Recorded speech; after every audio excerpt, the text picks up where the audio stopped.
ఏందమ్మా, బిడ్డకేమైంది? పెద్ద దవాఖాన్లా డాక్టర్లు నా బిడ్డకి గుండె ఆపరేషన్ చేయాలన్నారు సార్.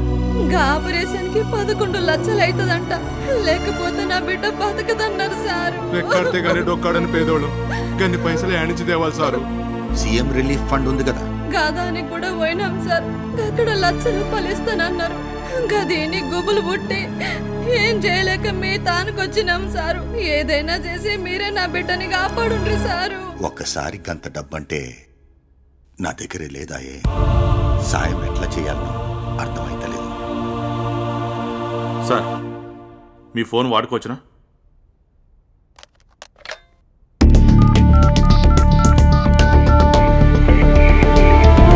నేను చంద్రశేఖర్ని మాట్లాడుతున్నా.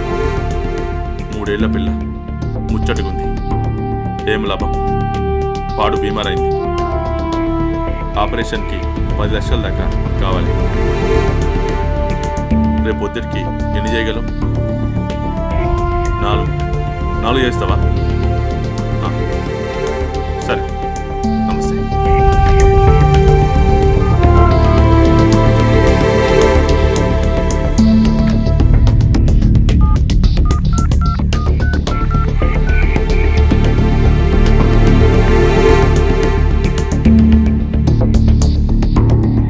థ్యాంక్ యూ కుర్షీ సాబ్, శుక్రియా. సార్, మొత్తం డబ్బు సర్దుబాటు అయింది. ఇక మీరేం ఫికర్ చేయకండి. రేపు పొద్దున కల్లా డబ్బు దవాఖానకు వస్తుంది. ఈ పిల్ల బంతి పువ్వు లెక్క ఉన్నది. ప్రాణం పోనిస్తామా? ఇటు సైడ్ది లేదు. ఇక ఈ 10,000 ఉన్నాయి, మీ ఖర్చులు గుంచుకోండి. మీరు దేవుడయ్యా. మంచి.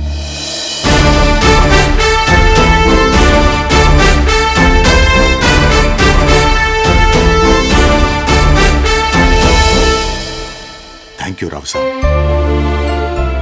మీరు చేసిన సాయం గుండెని బతికించింది. నా గుండె లోతుని తాకింది. మీ జలించే హృదయాన్ని చూసి మీ మీదున్న నా అనుమానాలన్నీ తొలగిపోయినాయి. మీలో శానా పట్టుదల ఉంది. దాన్ని అట్లనే ఉండనియండి. సార్, అసలు మీరు ఒక్కళ్ళే ఏ నమ్మకంతో అప్పటి నుంచి ఇప్పటిదాకా తెలంగాణ వదంతో తిరిగినరు? నాకైతే ఒక పట్టణ అర్థమైతలేదు. చూడండి రావు సార్, నేనొక్కడిని ఏదో సాధిస్తానని తిరగలేదు. రేపు ఎప్పుడైనా మీలాంటి నాయకుడు పోర్ చేస్తందుకు వచ్చినప్పుడు ఊరికి 10 మందినైనా సిద్ధం చేసి ఉంచాలనే ఉద్దేశంతో నా ప్రయత్నాన్ని కొనసాగించిన గంతే. ఎంతైనా మీరు గొప్పోలు సార్. 60 ఏళ్లుగా తెలంగాణ వాదాన్ని ఊపిరిగా చేసుకుని బతికిండ్రు. కష్టకాలంలో ఆ వాదానికి ఊపిరి పోసి బతుకునిచ్చిండ్రు. కాలం మారినా మీరు మారకుండా మాకు మార్గదర్శిలా నిలిచిండ్రు సార్.